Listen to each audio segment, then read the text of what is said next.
What if the worst betrayal you ever faced was actually the first step toward your greatest destiny? This isn't just a hypothetical question. It's the incredible true story of a young man named Joseph.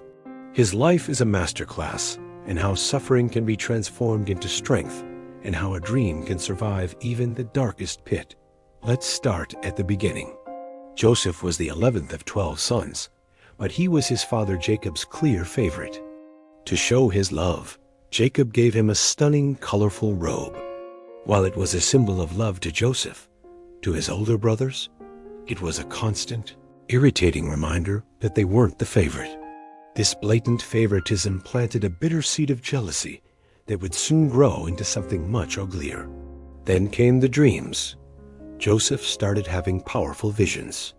In one, he saw his brother's sheaves of wheat bowing down to his.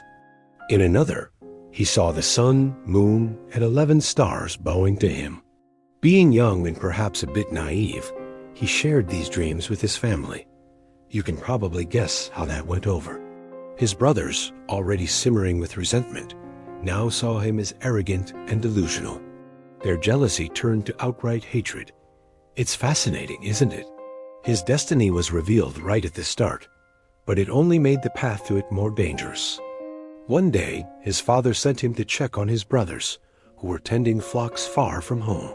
Seeing him approach from a distance, they saw their chance. Their hatred boiled over, and they conspired to kill him. "Here comes the dreamer," they sneered. "Let's kill him and see what becomes of his dreams." But the oldest brother, Reuben, convinced them to throw him into a dry well instead, secretly planning to rescue him later. But before he could, another brother, Judah, had a different idea. Why kill him? Let's sell him as a slave. And so they sold their own brother to a passing caravan of traders for 20 pieces of silver. They then took his beautiful robe, dipped it in goat's blood, and presented it to their father, letting him believe his favorite son had been killed by a wild animal. Joseph's journey began not with a triumphant first step, but with the ultimate betrayal as he was carried off to a foreign land, Egypt. In Egypt, Joseph was sold to Potiphar, the captain of Pharaoh's guard. Even as a slave, Joseph's character shone. He was hardworking, honest, and everything he managed seemed to prosper. Potiphar noticed this and soon put Joseph in charge of his entire household. It seemed like his fortune was turning. In the midst of hardship, his integrity was being tested and proven. But his trials were far from over. Potiphar's wife took notice of the handsome young man and tried to seduce him. Day after day, she propositioned him, and day after day, Joseph refused, saying, "How could I do such a wicked thing and sin against God?" One day, she grabbed him by his cloak, and he fled, leaving the garment in her hand.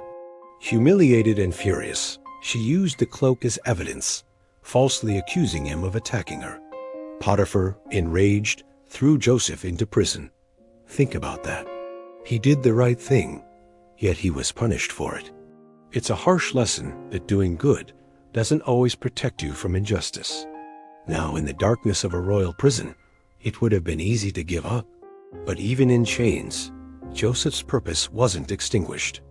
He soon found himself interpreting the dreams of 2 fellow prisoners, Pharaoh, his chief cupbearer and chief baker. He told the cupbearer he would be restored to his position in 3 days, and the baker that he would be executed. Everything happened exactly as he predicted. Joseph's only request to the cupbearer was, "Remember me when you are restored." But the cupbearer forgot. For 2 more years, Joseph languished in prison, seemingly forgotten by everyone. Then Pharaoh himself began to have disturbing dreams that no one in his kingdom could interpret.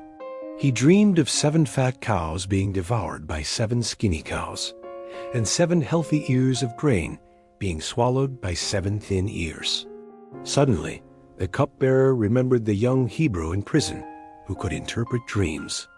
Joseph was immediately summoned from the dungeon. Standing before the most powerful man in the world, Joseph didn't take credit.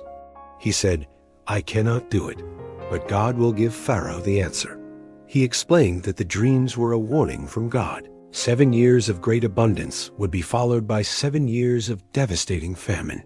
He then advised Pharaoh to appoint a wise man to store up grain during the good years, to prepare for the bad.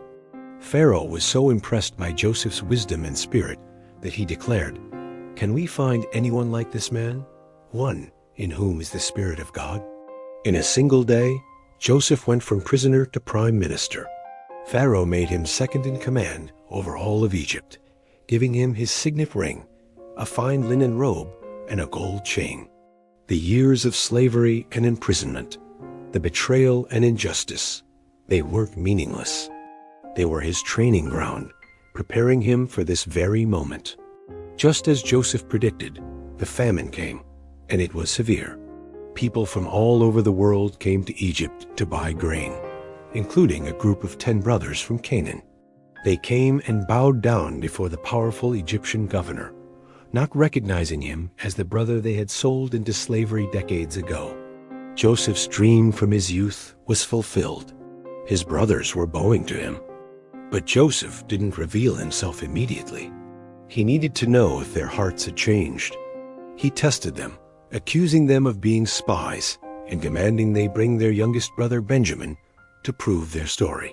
Through a series of carefully orchestrated tests, he saw their guilt, their remorse, and their newfound willingness to sacrifice for one another. Finally, seeing their genuine transformation, Joseph could no longer control his emotions. He sent everyone out of the room, and weeping loudly, he revealed his identity. "I am Joseph. Is my father still alive?" His brothers were terrified, expecting revenge. But what Joseph said next is one of the most powerful statements of faith and forgiveness ever uttered. He told them not to be angry with themselves, saying, "It was not you who sent me here, but God. You intended to harm me, but God intended it for good to accomplish what is now being done, the saving of many lives." He used his immense power not for revenge, but for mercy. He brought his entire family to Egypt, saving them from the famine and providing for them. Joseph's story shows us that even when people act with the worst intentions, a greater plan can be at work. Human evil can cause immense pain, but it can never, ever cancel out a divine purpose. Thanks for watching. If this story moved you, don't forget to like, subscribe, and hit that notification bell for more incredible stories of faith and resilience.